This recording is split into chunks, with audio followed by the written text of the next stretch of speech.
What's up, guys? UFC Fight Night is back in good old Las Vegas, Nevada, and I'm so excited for this card, mainly because of the main event. We've got two flyweights battling it out, the former title challenger Brandon Royval and the undefeated Tatsuro Taira.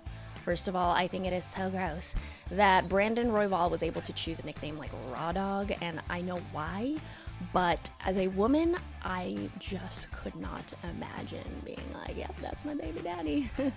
Sorry if that was mean, but that's just gross. Anyway, welcome to the We Want Picks post weigh-in show. I'm Minty Bets, and I recap the entire weigh-in, so you do not have to. Before we begin, I want to shout out Angelo and Jacob for having such an awesome year. If you guys want in on the action, head over to WeWantPicks.com and become a premium member to unlock all the tools as well as their picks. We've got 13 fights on the card. Everyone in the beginning looked great, looked happy to be there, but we had 3 weight misses. Let's start off with the main event. As I teased earlier, Tatsuro Taira, he was the first one to be weighed, and he's currently undefeated in the UFC, with his last victory coming to Alex Perez. Absolutely love this guy. He is so fun to watch, and I just love anything Japanese, except for anime. So, I am a little biased because I do like to see my Asian peeps do well. Tatsuro came in at 125.5. On the other side, Brandon Royval coming off a win to Brandon Moreno. Royval here weighed 125.5 as well. Both fighters looked good and had no issues at weigh-ins. In the co-main event, Brad Tavares and Jun Young Park are matched up, and I really like this one as well. Brad lost 3 of his last 4 and is looking to bounce back here. He came in weighing 185 pounds, and I'm not gonna lie, he's kind of a cutie. Anyway, Jun Young Park, can't read this guy. He's like fun to watch, and his submissions are great, but I don't know, I always get scared betting on him. His 4-fight win streak was broken by Andre Muniz most recently back in December of last year, and he weighed 185.5. Next up at 170, Chidi Njokuani versus Jared Gooden. Both of these men coming off of some wins, but prior, both were kind of on a skid. Njokuani coming in as the favorite here and weighed 170.5. His opponent, Jared Gooden, was the last fighter to be weighed. He had to strip down and still miss weight at 172.5. Onto the lightweights, Grant Dawson coming in as a favorite yet again. He's coming off a victory against Joe Selecki, and he weighed 156, while Rafa Garcia last won against Clay Guida, and his weight this morning was at 154.5. Moving on to Daniel Rodriguez and Alex Morono. D-Rod on a cold streak here, but interestingly is the betting favorite at minus 220. He shaved off his hair in what I speculate is a fresh new start for this fight, kind of like Joe Madden allegedly changing up his hairstyle to a mohawk when the Angels went on a lovely 13-game losing streak back in 2022 after starting so hot in hopes of changing the dynamic, excuse me, and the mood in the clubhouse. If any of you guys remember that or watch baseball at all, that's what I think is what's going on with D-Rod. Anyway, Daniel weighed 170 pounds. Alex Morono coming off a loss to a gentleman who's also on this card, Nico Price. Morono came in at 170.5. To open up the main card is a middleweight matchup between Abdul Razak Al Hassan and Josh Frem. Both fighters looking to right the ship, and the odds are some of the shortest on the board last time I checked.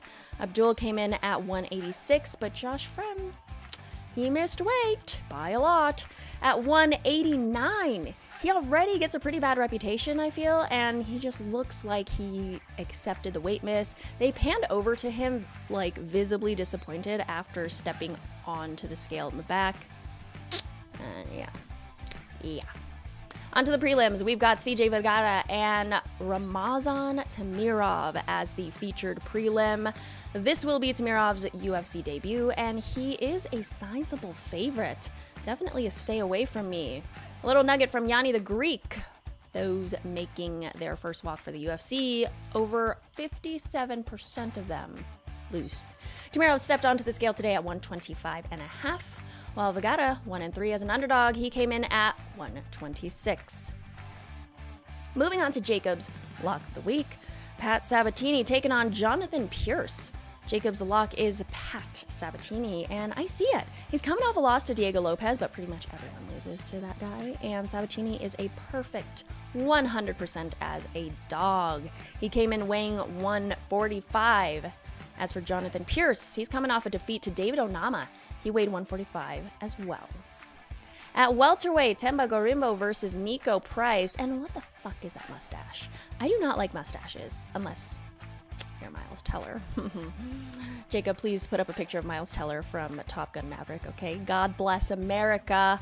Temba is a very likable guy who stepped onto the scale at 170.5, while Nico Price's record not looking too good. 2-1 no contest in his last 7, but he did snag a win over Alex Morono in his last contest. He also weighed 170.5. Moving on to the heavyweights, Junior Tafa was originally supposed to fight Chris Barnett, but now goes up against the newcomer, Sean Sharaf. Is it me, or do the Tafa brothers just go through the most last-minute changes in recent history? Tafa coming off a loss to Valter Walker and came in at 241 pounds. Sean Sharaf making his debut in the UFC, and his resume is really short, but he is undefeated. He weighed 252 pounds. Next are the only ladies on this entire card. In the women's strawweight, we've got Julia Palastri and Corey McKenna. Both women looking to bounce back here. Also, both women so beautiful. And I'm positive that no one will know who I'm talking about, but if you look up a girl named Danielle Panabaker from the early 2000s Disney Channel, Corey McKenna looks just like her, and she looks like a Disney princess. Both Corey and Julia weighed 115 pounds. Bantamweights Dan Argueta and Cody Haddon go head-to-head in the second fight of the night, and I definitely like shaved head Dan more than long hair Dan, but he was one of the final fighters at the weigh-ins and walked in like he just rolled out of bed, like kind of slow. Seemed like weight cut could have been a little difficult for him because he weighed 138.5 and obviously missed. Cody Haddon made weight successfully at 135. Last but not least, Clayton, Carpenter, and Lucas Rocha start the night for us. Clayton is a very popular pick this week from those that I talked to. He's going up against a newcomer in this one, I should say. Clayton weighed 125.5 pounds, and Lucas came in at 125.5 as well, and he is such a cutie. Look at those glasses. He's just so happy to be there, and he's making his UFC debut, so I am rooting for Lucas here, even though I don't have money on this fight, okay? We are blessed with another fight night next week. Jacob will be in attendance, so hopefully you guys try to scope him out on TV.